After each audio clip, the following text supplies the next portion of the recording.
Exam season, learners across the country anxious as they labor towards grade promotion. However, many say 2021 has not been any easier academically, with some not having completed their syllabus amongst rotational learning. Among them, aspirant geologist Surprise Mnisi. The grade 9 learner says the 1 week on and 1 week off of schooling has negatively impacted her learning. I'm worried because I'm busy at school and every day. I'm worried because we have not finished everything we are meant to study for the subjects. So this worried me because it means I'll have problems in the higher grades.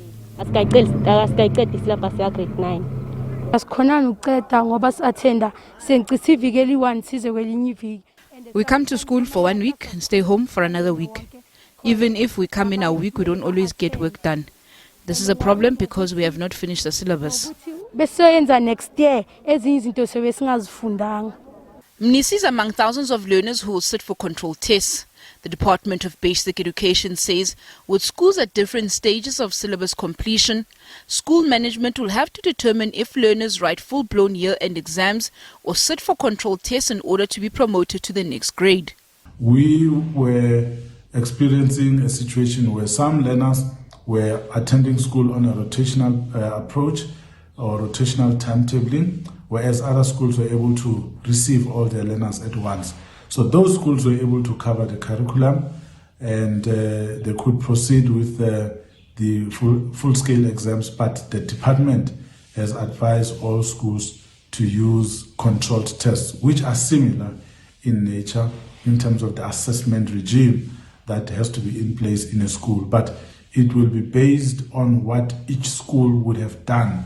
As the 2021 academic year wraps up, the South African Human Rights Commission has added its voice to the fray, saying the continuation of the rotational timetable has a negative impact on schooling. It is well known by now that there are reduced transmission and virus acquisition rates among teachers and learners in these primary schools, as the majority of teachers have already been vaccinated, and learners in these schools also indicate a low acquisition risk profile. The Commission therefore agrees with the Ministerial Advisory Committee that all primary schools should open at full capacity. To this end, we have written to the Ministers of Basic Education, Health and Cooperative Governance and Traditional Affairs to request an urgent meeting to discuss the termination of rotation in primary schools. While the Commission says the urgent call is for the termination of the rotational timetable in primary schools, it will also discuss the full-time return of high school learners.